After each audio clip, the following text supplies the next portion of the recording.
Una fibra nerviosa se encuentra compuesta de un axón con sus correspondientes vainas nerviosas. Los nervios periféricos y tractos en el sistema nervioso central se forman a partir de grupos de fibras nerviosas. Los axones periféricos se encuentran rodeados por una vaina de células de Schwann conocida como vaina de Schwann. En los axones periféricos mayores, las células de Schwann desarrollan una capa de mielina conocida como vaina de mielina. Esto hace que se distingan las fibras nerviosas mielínicas y amielínicas. Dicha vaina de mielina se encuentra formada por oligodendrocitos. Las fibras nerviosas periféricas amielínicas, durante su transcurso en los nervios periféricos, los axones se acompañan de células que forman los distintos tipos de vainas nerviosas. Estas células acompañantes se denominan células satélite cuando rodean por completo el cuerpo de una célula nerviosa. Estas células se ubican junto a los cuerpos de las células nerviosas en los ganglios periféricos recién formados. Cuando rodean axones se denominan células de Schwann y la vaina formada se denomina vaina de Schwann. Estas células forman una vaina completa alrededor de los axones a excepción de sus terminaciones.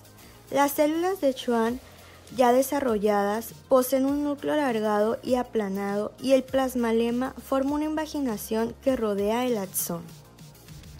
El plasmalema de la célula de Schwann está muy cerca del axón y forma un pliegue en el sitio en que se separa de la superficie de este, hacia la superficie de la célula de Schwann. Este pliegue doble se denomina mesaxón y la capa circundante de célula de Schwann se relaciona con el espacio extracelular. Las células satélite y las de Schwann se desarrollan en el embrión a partir de la cresta neural, desde donde migran hacia la periferia junto con los axones en crecimiento. Las características de las fibras nerviosas amielínicas son las siguientes. Solo poseen una vaina de Schwann. Se componen de fibras formadas por axones de neuronas relativamente pequeñas. En su parte externa, la célula de Schwann está recubierta por una delgada capa rica en glucoproteínas que forma una lámina externa. Las fibras nerviosas amielínicas conducen los impulsos con una velocidad inferior a 1 metro por segundo, es decir, más lenta que las mielínicas. Las células de Schwann también desarrollan una vaina de mielina alrededor de muchos axones periféricos. Durante la evolución del embrión, cada uno de estos axones es rodeado por su propia vaina de células de Schwann, que inicia el proceso de mielinización. El mesazón de las células de Schwann se prolonga y forma una membrana laxa en espiral alrededor del axón. Comienza la mielinización cerca del cuerpo celular y avanza a lo largo del axón hacia la terminal y termina alrededor de los 25 años de edad. Con el transcurso del tiempo aparecen defectos en mielina bajo la forma de hendiduras en diagonal, denominadas incisuras de Lantermann. Actualmente se forma un largo trozo de plasmela en espiral que es presionado hasta adoptar la estructura de laminillas. Dado que el citoplasma de las células de Schwann es eliminado por presión del espacio entre las laminillas, así se obtiene la mielina compacta. Cada asa lateral que contiene citoplasma entra en contacto con el axonema del axón a través de la zónula ocludente.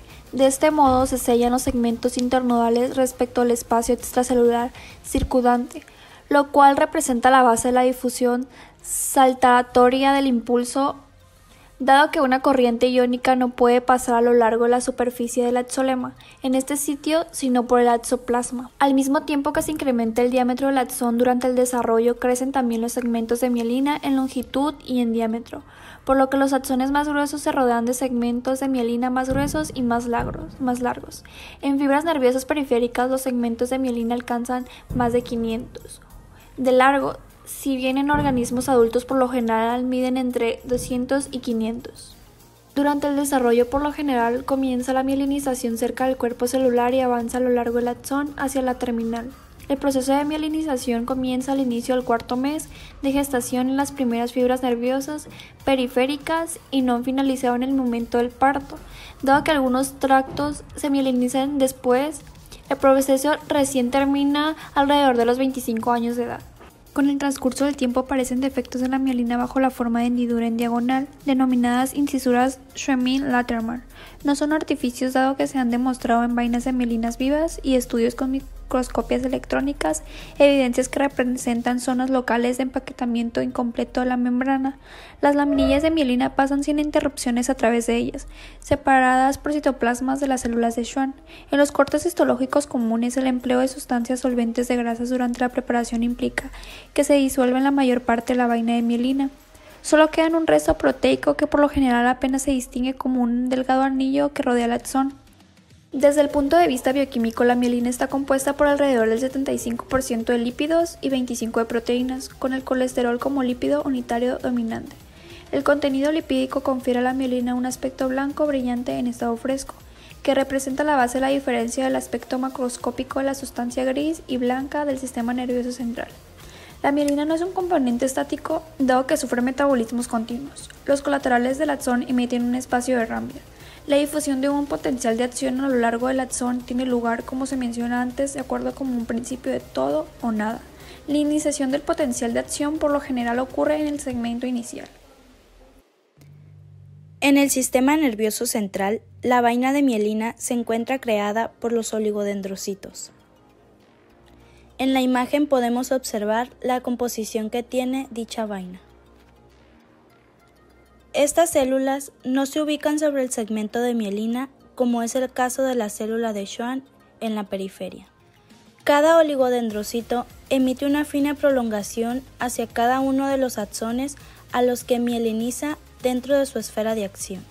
Esto tiene similitud a lo que ocurre con las células de Schwann, donde forman capas de citoplasma en espiral, las cuales se encuentran acumuladas alrededor del axón. Los oligodendrocitos no cuentan con un mecanismo exacto como ocurre con la mielinización de las fibras nerviosas periféricas por las células de Schwann. La mielina compacta, de principio, tiene lugar del mismo modo que la mielina periférica, lo que quiere decir la eliminación de citoplasma por presión y la formación de líneas intraperiódicas y líneas densas mayores.